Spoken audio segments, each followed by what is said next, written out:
Pintu pesawat terbuka mengeluarkan asap disertai cahaya merah menyala dan orang-orang yang telah meninggal berbicara dalam bahasa Latin kuno dengan suaranya yang serak. Makhluk-makhluk aneh muncul di dalam kabin dan membuat orang-orang tercengang, takut, dan juga panik. Ada sebuah kejadian di dalam pesawat yang hampir mirip dengan Boeing 737. Kala itu, saksi kemudian diwawancara oleh pihak dari Yayasan SCP. Kemudian, saksi ini mengatakan ketika pesawatnya lepas landas, semua nampak normal. Tapi kemudian, tiba-tiba ketika pesawat itu sudah berada di ketinggian sekitar 10 meter, sesuatu yang aneh terjadi. Karena pintu darurat pesawat tiba-tiba saja terbuka. Kemudian, pada saat itu lampu kabin mati, kemudian kembali menyala. Dan sejak saat itu, situasi di dalam penerbangan tersebut menjadi tidak biasa. Ketika itu disampaikan oleh saksi yang merupakan penumpang selamat menyebutkan bahwa secara tiba-tiba saja orang-orang yang ada di sekitar mereka meninggal. Kemudian orang-orang itu tiba-tiba berbicara bahasa Latin kuno. Hal itu tentu saja membuat kepanikan di dalam penerbangan, sehingga kemudian banyak teriakan-teriakan histeris, terutama tangisan-tangisan dari perempuan dan anak-anak yang ketakutan. Tidak lama setelah terdengarnya teriakan-teriakan tersebut, tiba-tiba saja terlihat dari bagian luar pintu darurat ada warna kemerahan. Bahkan hawa atau uap panas masuk ke kabin penumpang.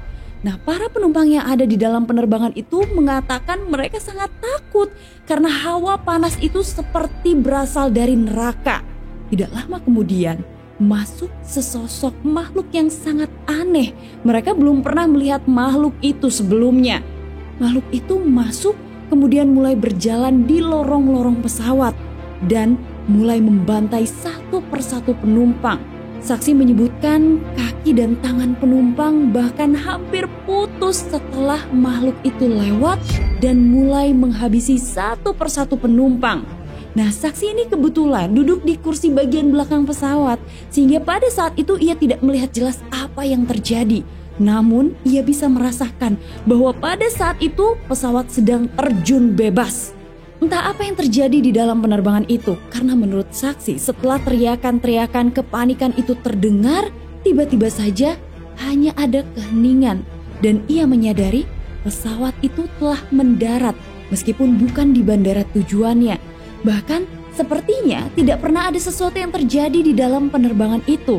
Namun nyata adanya ketika orang-orang atau penumpang-penumpang yang sebelumnya ia lihat telah disiksa atau dihabisi oleh makhluk aneh itu dalam keadaan meninggal dunia. Saksi menyebutkan, itu adalah pertama kalinya ia mengalami sebuah penerbangan yang sangat menakutkan, sampai-sampai ia mengalami trauma yang mendalam. Kejadian itu tentu tidak pernah dilupakan oleh beberapa penumpang selamat. Hingga kemudian datang sebuah hari di mana salah seorang uskup menceritakan peristiwa yang hampir serupa, tapi ia justru mendapatkan tugas dari SCP Foundation untuk menangani masalah yang hampir sama dengan penerbangan yang diceritakan oleh saksi. Kala itu mendekati ulang tahunnya yang ke-70. Tentu Uskup Franklin tidak pernah menjadi pria yang kuat lagi, terutama setelah hari yang ia alami. Dan ia merasa semuanya tidak akan pernah sama lagi karena ia hampir direnggut ke dimensi lain dan hampir berada di pusat ledakan nuklir. Apa yang terjadi? Kita take off ke kronologi. 8 jam sebelumnya, Uskup Franklin sedang sibuk dengan persiapan misa di hari Jumat. Jadi pada saat itu ia berkeliling di katedral, melakukan segala persiapannya seperti menyalakan lilin-lilin baru dan merapikan kursi-kursi. Dia hampir saja selesai dan siap melanjutkan paginya ketika tiba-tiba ia melihat dua pria menggunakan jas masuk ke dalam katedral. Uskup Franklin menghampiri mereka kemudian mencoba menjelaskan bahwa gereja masih tutup. Tapi ia berpikir ada hal lain yang sepertinya dicari dua pria tersebut. Saat melihat ekspresi serius di wajah mereka, ia kemudian diminta naik ke dalam mobil yang sudah disiapkan. Dan hanya sekitar 10 menit kemudian, Uskup Franklin sudah berada di dalam mobil tersebut, masih memegang lilin gereja dengan 2 agen dari SCP Foundation duduk di sampingnya.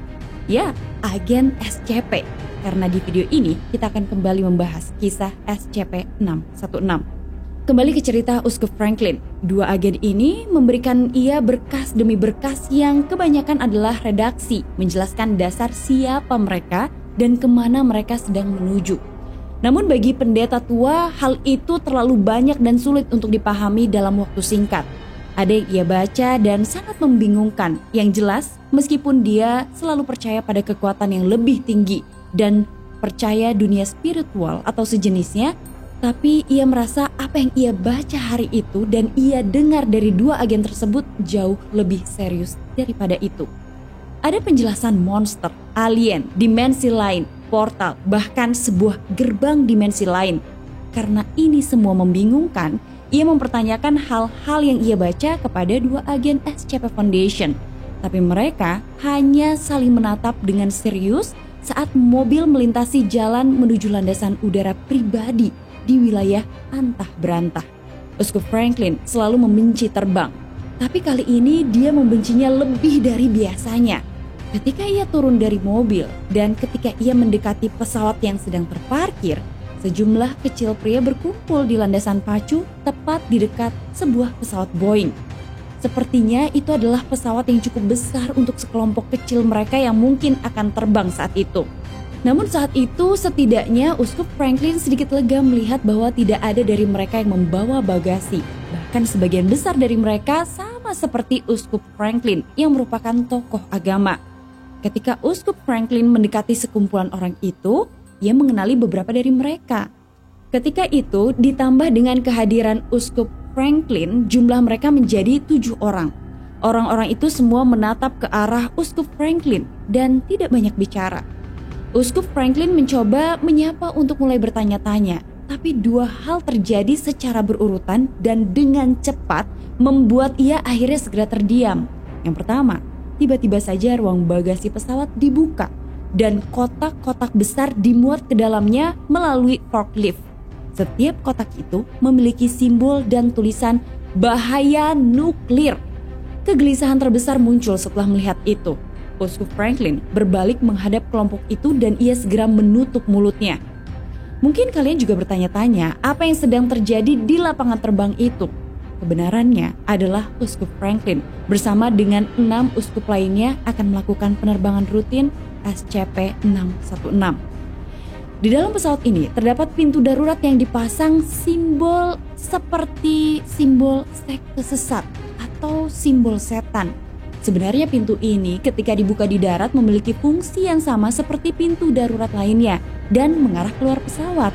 Meskipun pada pesawat Boeing ini setiap orang yang melewati pintu darurat tersebut dalam keadaan normal melaporkan bahwa mereka merasakan kecemasan yang meningkat selama atau bahkan setelah melewatinya. Dan sebulan sekali pintu darurat tersebut akan menjadi tidak normal. Untuk mengurangi kecemasan terhadap umat manusia melalui SCP-6161, pesawat tersebut harus berada di udara pada saat gerbang dimensi lain terbuka. Pesawat harus berada jauh di atas awan dan jauh dari pemukiman manusia untuk menjaga agar setiap peristiwa yang terjadi di dalam SCP-616 tetap terkendali. Pintu darurat itu harus tetap terbuka selama portal atau gerbang dimensi lain masih ada sampai menutup dengan sendirinya. Namun menahan pintu itu tetap terbuka bukanlah ujian kekuatan yang sederhana. Ini adalah ujian keyakinan untuk melindungi seluruh umat manusia dari kengerian yang tidak diketahui oleh banyak orang. Dikatakan 7 pendeta harus berada di dalam pesawat setiap bulannya, berdoa agar pintu darurat itu tetap terbuka. Kemampuan untuk menjaga pintu terbuka ternyata tidak terkait dengan kekuatan fisik, tapi sepenuhnya bergantung pada keyakinan. Oleh karena itu, tokoh agama yang berdoa kepada Tuhan yang memiliki kekuatan yang lebih tinggi sangat cocok untuk tugas ini. Sekali setahun, penerbangan ini diberkati oleh paus dan juga para pendeta. Dan setiap kali pesawat lepas landas, pesawat harus membawa 20 ledak nuklir di lambungnya. Kedua hulu ledak ini dapat diledakkan dari jarak jauh oleh tim yang ada di darat, yang harus selalu berkomunikasi melalui radio dengan pilot. Jika pilot gagal memberikan mereka update teratur tentang status SCP-6161, peristiwa ini akan dianggap sebagai skenario kelas XK atau kiamat, dan kedua perangkat nuklir akan diledakkan tanpa ragu-ragu. Namun ketika itu, Uskup Franklin hanya mengetahui sebagian informasi tersebut dari dokumen dan sudah melupakan sebagian besar isinya selama perjalanan di dalam mobil yang penuh stres. Saat ia masuk ke dalam pesawat, mengikat sabuk keselamatan di kursinya, ia mulai gemetar. Ia duduk di samping jendela dekat dengan pintu darurat. Dia merasa dipaksa ada di dalam penerbangan itu dan sangat ingin protes tentang situasi tersebut, tapi dia tidak yakin kepada siapa ia bisa mengeluh. Jika ia bicara kepada siapapun di luar tentang apa yang akan ia saksikan, agen-agen dari SCP Foundation telah memberitahunya bahwa ia akan diberi semacam hukuman. Apapun artinya itu, dia benar-benar tidak ingin mencari tahu. Untung baginya, salah satu wajah yang paling dikenal dari kelompok pendeta duduk di sebelahnya di kursi dekat lorong pesawat. Dia lupa namanya. Pria itu mulai mengelurkan tangan dan memperkenalkan dirinya dengan hangat. Kemudian ia menyebutkan namanya adalah Uskup Pitt. Mereka bertemu 2 tahun lalu di Berlin. Nah, tindakan kecil itu hampir cukup untuk menenangkan ketegangan Uskup Franklin saat pesawat mulai meluncur di landasan pacu. Ketika pesawat lepas landas, hal itu membuat perut Uskup Franklin sakit, jantungnya berdebar. Ia melihat sekeliling dan melihat pintu darurat yang ada di depannya. Mungkin terlihat seperti pintu darurat biasa, tapi untuk simbol-simbol yang digoreskan di sekitarnya terlihat sangat mengerikan. Gelombang ketakutan meningkat. Uskup Franklin berucap dalam hatinya, apapun ini pasti sudah terlihat jahat. Berusaha sebaik mungkin untuk membantu, Uskup Pitt memulai percakapan. Ia menjelaskan bahwa ini bukan kali pertamanya melakukan hal tersebut. Dia sudah diminta untuk membantu sejak 3 bulan yang lalu. Hal ini memang menakutkan, tentu saja, tapi semuanya benar-benar baik-baik saja menurut Uskup Pitt. SCP Foundation telah merencanakan segalanya dengan baik. Pernyataan itu seharusnya membantu mencairkan ketegangan Uskup Franklin. Tetapi itu hanya membuat pikirannya beralih kepada senjata nuklir yang sudah ditempatkan di ruang yang biasanya digunakan untuk koper penumpang. Keduanya lantas terdiam untuk sementara waktu. Tidak ada yang benar-benar bicara di dalam pesawat itu. Dia harusnya memanfaatkan kesempatan ini untuk berdoa. Tetapi menurut penjelasan yang ia dapat, dia akan melakukan banyak hal dengan segera. Dia tidak sepenuhnya memahami apa yang dimaksud pihak SCP Foundation, dan ia hanya diberitahu untuk berdoa agar menjaga pintu darurat itu tetap terbuka. Apa yang dimaksud dengan pintunya tetap terbuka? Tiba-tiba saja bunyi ledakan memecah kesunyian saat pintu darurat itu terbanting hingga terbuka lebar. Dalam sekejap, pesawat mulai menukik karena seluruh udara mengalir di dalamnya. Lampu pesawat padam selama beberapa detik, lalu menyala kembali dalam sekejap dan terus mati nyala. Uskup Franklin berpegangan erat pada sandaran kursi di depannya ketika deru udara mengalir di sekelilingnya. Di luar terlihat gelap. Awan tidak berbentuk berputar-putar di sekeliling pesawat dan mengguncang pesawat itu. Sepertinya saat itu terjadi turbulensi yang sangat keras. Setelah situasi aneh tersebut, muncul lagi keanehan yang lain. Ada suara jeritan yang memenuhi pesawat. Bukan hanya suara laki-laki di dalam pesawat, tapi juga suara perempuan dan anak-anak yang menangis kesakitan dan ketakutan yang terdengar seperti sedang dicambuk dengan kawat silet. Lalu kemudian Uskup Franklin melihat SCP-6161. Gerbangnya terbuka lebar. Seketika asap masuk di sepanjang lantai kabin. Cahaya merah terlihat di sana. Tapi ketika ia mencoba melihat melalui gerbang itu sendiri, sepertinya otaknya tidak bekerja lagi. Ia hanya terpaku pada sesuatu yang tidak rasional. Sepertinya ini juga yang dialami oleh saksi, yaitu penumpang yang selamat dari kejadian aneh sebuah pesawat. Uskup Pitt meraih tangan Uskup Franklin dan menatapnya. Pada saat itu mereka yakin pesawat sedang jatuh. Mereka bisa merasakannya dan pintu darurat itu perlahan tertutup. Mereka hanya dibawa ke pesawat ini untuk satu tugas, yaitu berdoa. Seolah hidup mereka bergantung padanya, Uskup Franklin menutup matanya rapat-rapat dan merapatkan kedua tangannya. Dia belum pernah berdoa seperti itu sejak kecil, tapi ia pikir sekarang adalah saatnya untuk menggunakan semua cara yang ada. Ia memohon dan memanjatkan doa dengan suara pelan dan memelas agar Tuhan menjaga pintu itu tetap terbuka. Ia hanya ingin menjaga pintu itu tetap terbuka. Di tengah-tengah angin yang menderu sangat kencang, suara kecil di dalam dirinya menyuruhnya untuk bertahan. Ia memiliki sedikit keyakinan. Tiba-tiba, Uskup Franklin tidak lagi mendengar suara Uskup Pitt di sebelahnya. Dan pada saat itu ia mencoba untuk membuka satu matanya dan melirik ke samping. Dan ternyata Uskup Pitt telah meninggal dunia. Ia roboh di tempat duduknya, bersandar ke samping, dan ia tidak bernapas lagi. Kulitnya dingin, sangat dingin. Lalu tiba-tiba kepalanya terlempar ke bagian belakang kursinya, duduk dengan tegak, dan ia mulai berbicara. Bukan berbicara seperti manusia normal, tapi ia bicara seperti orang yang sedang kerasukan.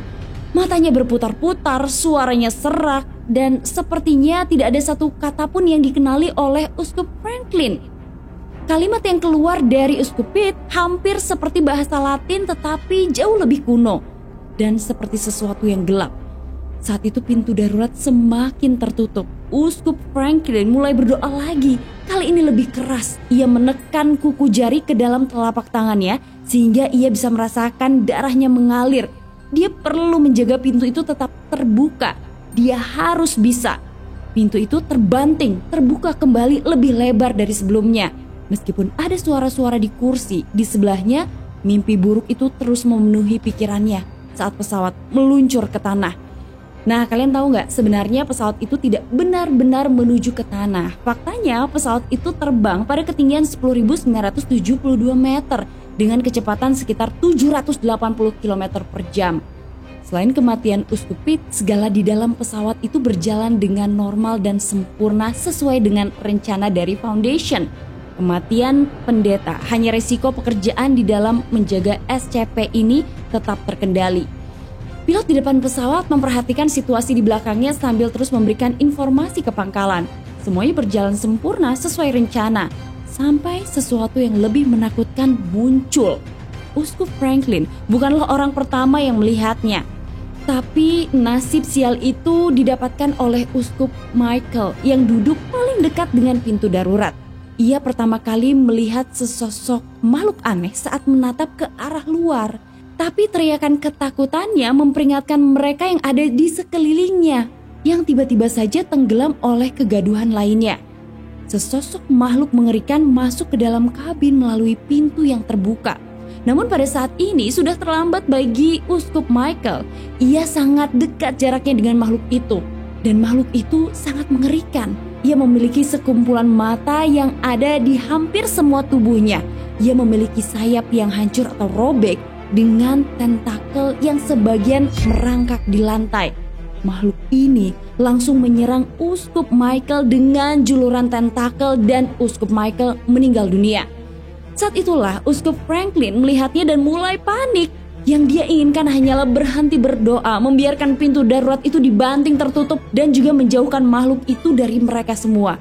Namun suara kecil di dalam kepalanya mengatakan kepadanya bahwa ia tidak akan berhasil jika pintu itu dibiarkan tertutup. Maka gerbangnya juga akan tertutup dan hal itu akan menyebabkan kiamat. Jadi ia kembali berdoa, keringat mulai mengucur di wajahnya. Dan saat melihat makhluk mengerikan itu menerobos gerbang dan masuk ke kabin, makhluk itu mulai berjalan melintasi lorong pesawat, berjalan di sepanjang barisan orang-orang yang duduk di pesawat dan mulai menghabisi mereka satu persatu. Uskup Franklin berdoa ketika makhluk itu melihatnya, dan pada saat itu Uskup Franklin mulai melihat makhluk tersebut melayang, membentangkan sayap besarnya dan bersiap untuk menghabisi orang-orang yang ada di dalam pesawat. Uskup Franklin berdoa lebih kuat lagi. Sampai tiba-tiba angin sangat kencang masuk dan pintu darurat itu tertutup dengan sangat keras. Dengan kata lain, makhluk aneh itu juga terlempar dari dalam pesawat ke bagian luar. Dalam sekejap pesawat itu tampak kembali normal. Tidak ada lagi turbulensi, tidak ada lagi angin, lampu berkedip sekali dan kemudian kembali menyala dengan stabil. Tanda kenakan sabuk pengaman mati dan masker oksigen turun dari langit-langit pesawat. Uskup Franklin tidak bisa percaya pada waktu.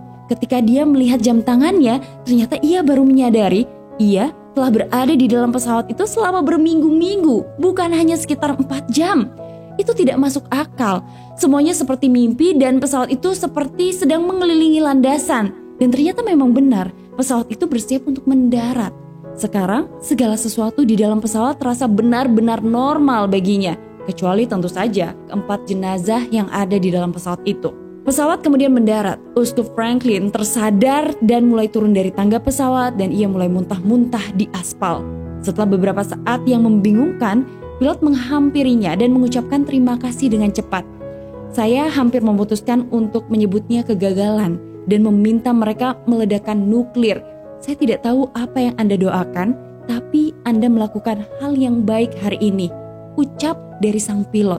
Saat itu, Uskup Franklin tidak bisa berbuat apa-apa. Uskup Franklin tidak merasa bahwa ia telah berbuat baik. Dia hanya berjarak beberapa saat saja dari ledakan nuklir besar. Tapi setelah peristiwa tersebut, ternyata hanya 31 hari kemudian Uskup Franklin berada di penerbangan yang sama lagi. Berdoa sekuat tenaga ketika pesawat jatuh atau mulai terjun bebas. Pada SCP-616, pihak Yayasan SCP percaya bahwa tokoh-tokoh agama adalah orang-orang yang bisa menyelamatkan penerbangan tersebut dan juga membantu menjaga keamanan dunia. Nah, apa sebenarnya SCP-616? SCP-616 ini adalah prototipe Boeing yang dirancang dan dibangun pada tahun 1966 sesuai spesifikasinya. Meskipun secara sepintas mirip dengan Boeing 737 yang mulai beroperasi tidak lama setelahnya, model SCP-616 ini memiliki berbagai perubahan internal. Setelah peristiwa pertama yang sangat mencekam dan dirasakan para penumpang, sejak saat itu SCP-616 rutin sebanyak 1 bulan sekali akan terbang bersama dengan tokoh-tokoh agama. Bukan hanya tokoh-tokoh agama yang ikut berperan dalam SCP-616, tapi pada saat pesawat itu mendarat, maka semua orang yang terlibat dengan pesawat itu harus menjaga jarak aman dengan jarak tertentu. Nah, Delvers, itulah informasi dan cerita mengenai SCP-616. Menurut kalian lebih seru SCP-787 atau 616 ya? Komen di bawah sini. Terima kasih, sampai ketemu lagi di episode selanjutnya. Assalamualaikum warahmatullahi wabarakatuh.